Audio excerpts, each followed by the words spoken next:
Olá, amadas. Vamos a mais um episódio dessa série Mulheres da Bíblia.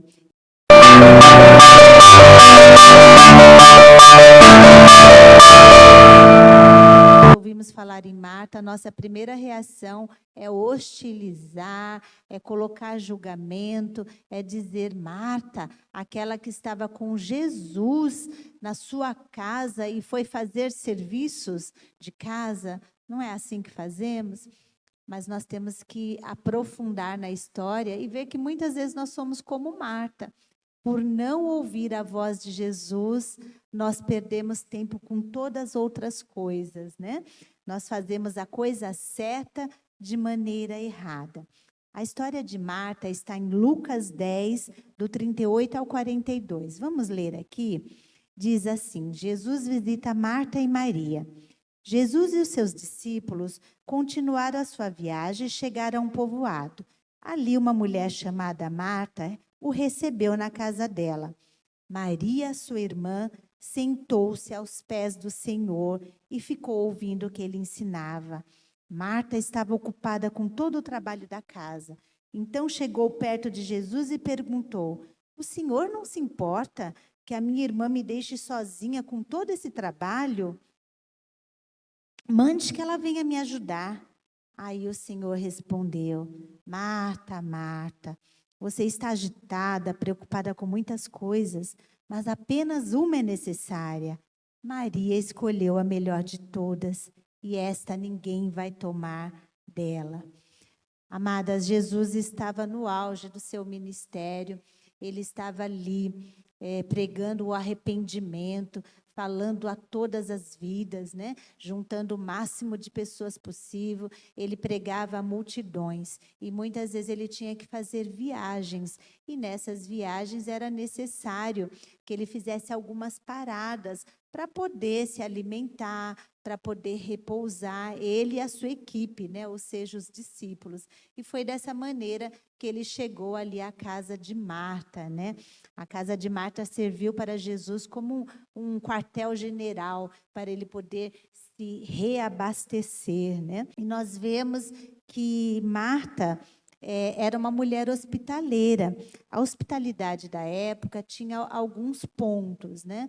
Cada pessoa que recebia alguém tinha ali que receber com um beijo, tirar as sandálias da pessoa, um óleo, lavar a cabeça com um óleo perfumado, e também oferecer alimento, oferecer pousada. Imagine vocês, Marta, recebendo cerca de 13 pessoas na sua casa, Jesus e os discípulos, né? Fazer tudo isso que eu falei aí da questão de hospitalidade, o jantar para todos, acolhendo todos, sem os recursos que nós temos hoje, né? Sem micro-ondas, sem energia elétrica, ou seja, eu fico imaginando a correria que ela estava, né? E também nós vemos que Marta era a irmã mais velha, né? Havia Marta, Maria e Lázaro. E nós sabemos que muitas vezes as responsabilidades maiores ficam sobre os irmãos mais velhos, né? Eu posso testemunhar isso. A minha mãe separou-se do meu pai, eu tinha cerca de 12 anos. A minha irmã mais velha, que tinha 15, saiu para trabalhar fora com a minha mãe, e eu assumi a responsabilidade dos meus irmãos mais novos e da casa. Então, é algo que muitos da minha geração viveram isso, né? E lá, no tempo ali de Jesus, era algo comum também. A irmã mais velha ou o irmão tinha todas as responsabilidades, era o que acontecia com Marta, né? Mas vamos conhecer um pouco das qualidades dela. Marta era uma serva e discípula. Havia uma identidade, uma aliança de Marta com Jesus. Nós vemos isso em João 11:5. Cita que Jesus amava essa família. Ele amava essa família porque eles tinham aliança. Então, Marta não era uma qualquer, era alguém que tinha aliança com Deus, né? Aliança com Jesus. E ela queria receber o seu convidado da melhor forma.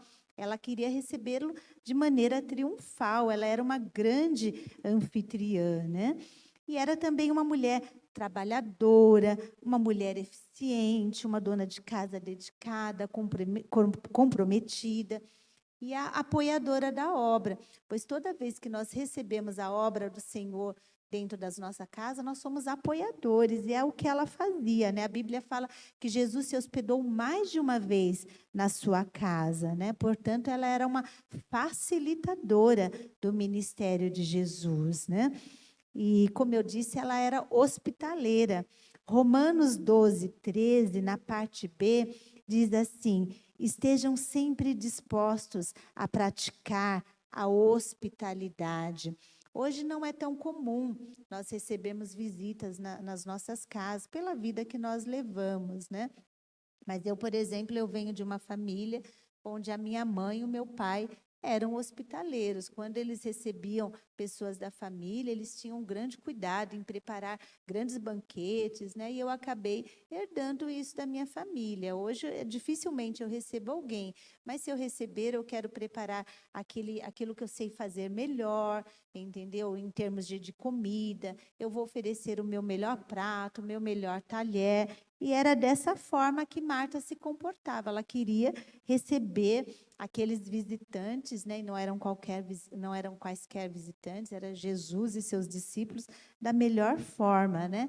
E aí fica a pergunta: onde foi que essa serva dedicada falhou? Amados, a Bíblia fala ali que ela estava tão preocupada com os detalhes que ela perdeu a oportunidade de passar o seu melhor tempo com o Senhor. E ele estava ali para ensinar. Aí nós vemos uma necessidade de como nós conduzimos as prioridades na nossa vida, né? Em que nós estamos empenhando tempo e dedicação? Qual está sendo a ordem das prioridades na nossa vida? Muitas vezes nós nos perdemos totalmente com essas prioridades. E depois a gente faz como Marta. Vai lá para os pés do Senhor e fala: Senhor, o Senhor não se importa que eu estou vivendo essa situação? Senhor, o Senhor não se importa que eu estou aqui sozinha? Senhor, o Senhor não se importa que eu estou passando por essa agonia, por esse conflito, por esse problema? E Jesus responde: você não escolheu a melhor parte. Não é isso, amadas? Se nós não abrirmos os nossos olhos e o nosso coração, nós fazemos o tempo todo como Marta. Amadas, eu vou colocar aqui um exemplo da minha vida pessoal. É claro que nem se compara ao que aconteceu com Marta. É só para que vocês possam entender como a gente se perde facinho com as prioridades, né? Marta estava com Jesus dentro da sua casa, ela falhou. Mas eu quero falar acerca de prioridades, como rapidinho a gente se perde. Eu vou falar um exemplo bem comum. Eu trabalhei durante 35 anos, eu não vi a minha filha crescer.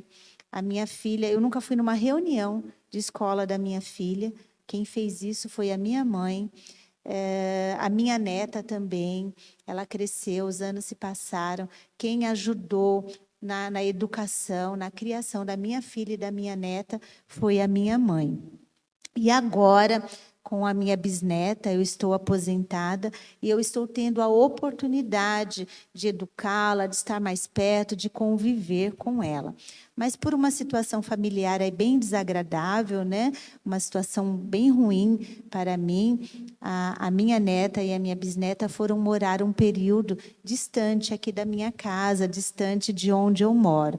Então, elas ficaram um período de aproximadamente 4 ou 5 meses morando longe da minha casa. E foi um período bem ruim para mim, porque eu queria notícias da pequena, eu queria saber como ela estava, eu queria conviver, e isso causou em mim grande tristeza. Eu comecei a ficar bem chateada com essa situação, né? E o meu esposo, vendo que eu estava triste, começou a facilitar os encontros. Ele arrumava formas de buscar a minha neta e a minha bisneta para que eu pudesse ver. E ele falava: olha, arruma a casa, faz o almoço, faz tudo prontinho para você poder ficar com ela, para você curtir, aproveitar o final de semana com ela. E eu fazia isso. Então, ele buscava a Helena, né, deixava em casa logo cedo, para eu poder aproveitar ao máximo. Nos primeiros momentos eu fazia isso, sentava, começava a brincar com ela, logo eu começava a me preocupar com a casa. Eu começava a ficar agitada, porque a minha casa é pequena e rapidinho ficava muito bagunçada, porque ela está com 2 aninhos e ela começa a mexer em tudo, quer brincar. Casa pequena bagunça muito facilmente. E eu começava, meu Deus, que bagunça. Meu Deus, ai, bagunçou aqui. E ao invés de aproveitar ficar com a menina, eu começava a ficar limpando a casa. Limpando. Aí, quando ela ia embora, eu estava exausta. Rapidamente, eu colocava as coisas em ordem e ficava chateada de novo, porque ia passar aí um período de 10, 15 dias sem ver a menina novamente. Aí, meu esposo me chamou e falou, olha, você está fazendo errado. Quando ela está aqui, ao invés de você aproveitar o melhor, que é ficar com ela, você está fazendo todas as outras coisas. Depois você fica chorando. Então, eu trouxe esse exemplo para vocês perceberem. É um exemplo pequeno, é um exemplo insignificante. Porém, eu não estava priorizando. Qual que deveria ser a minha prioridade? Aproveitar aquele momento, passar com ela, me divertir, amar, ensinar, fazer ali a dedicação que eu gostaria de ter no meu dia a dia, que não estava tendo. Só que eu estava me preocupando com o quê? Com a casa, com a limpeza, com a organização, com coisas que naquele momento não eram prioridades, entendeu? E assim foi com Marta. Marta se perdeu. O Senhor estava ali e, ao invés dela fazer como a irmã, se sentar aos pés do Senhor, ela foi fazer todas as outras coisas. Então, através desse exemplo, eu quero dizer para vocês que é muito, muito, muito fácil a gente se perder nas nossas prioridades, né? E Marta acabou se perdendo. O melhor estava ali, pertinho dela, na casa dela, né? Porém, ela foi fazer todas as outras coisas, limpar, faxinar, fazer tudo, né? E eu quero perguntar para vocês em relação ao reino de Deus, quantas vezes nós fazemos o mesmo? Eu te pergunto, quantos cultos você já deixou de ir porque você tinha que lavar, passar, limpar a casa? Quantos congressos, cultos de mulheres você já foi convidado e falou, olha, não vai dar, porque o final de semana eu tiro para fazer as minhas coisas de casa? Quantas vezes você teve a oportunidade de ir para os pés do Senhor e disse não? Quantas vezes o Senhor também já esteve na sua casa e você estava agitada, correndo demais? Eu deixo essa pergunta para vocês, né? Nós perdemos muito tempo quando nós não ouvimos o Senhor, quando as nossas prioridades são secundárias, quando nós perdemos tempo com coisas que não são de tamanha importância, né? E eu vou dar um outro exemplo pessoal, que foi um congresso de mulheres, há uns 3 ou 4 anos atrás, eu acredito que mais ou menos essa média. A pastora Neuci, ela não sugeriu, ela simplesmente deixou bem claro que ela queria que eu fosse nesse congresso. Era fora aqui da nossa igreja, eu sei que era num lugar distante, que tinha que pegar metrô. Esse congresso começava na sexta-feira, sexta eu trabalhava, mas a maioria das mulheres aqui da igreja iam no sábado. Iam pela manhã, ia ficar o dia inteiro, iam vir somente à noite, né? E a Neuci, ela me intimou praticamente a ir. Só que a minha resposta a esse convite foi não.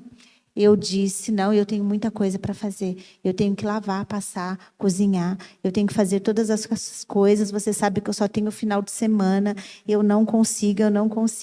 E ali eu disse não para o Senhor. Ali eu fiz como Marta, né? Eu não me sentei para ouvir. Eu não escolhi a melhor parte, né? Eu não escolhi a melhor de todas as coisas, eu fraquejei nas prioridades. Eu quero dizer para vocês, amadas, que as preocupações, elas impedem que a gente vá para os pés do Senhor. Nós não sentamos com Jesus para ter o nosso TSD, para ter o nosso momento de comunhão com Ele. Nós não nos sentamos para agradecer, nós não sentamos para levantar clamor, nós não nos sentamos para ouvir a voz de Deus. Literalmente, nós somos roubadas quando nós estamos correndo, fazendo todas as outras coisas. Até mesmo porque o melhor lugar para nós cristãs estarmos é nos pés do Criador, né?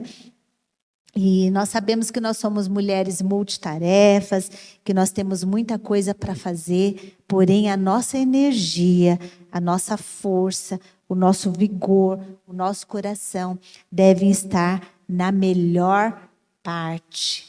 Essa melhor parte que é aos pés do Senhor, como diz a palavra ali, não nos será tirada. Então, eu gostaria que vocês ficassem com essa dica, tá? E que pudessem aproveitar e sempre, sempre, sempre estar no melhor lugar, que é nos pés do Senhor. É a melhor parte, com certeza. Amém? Amadas, reproduzam esse vídeo, passam para outras pessoas, deixem o seu like. Um beijo a todas.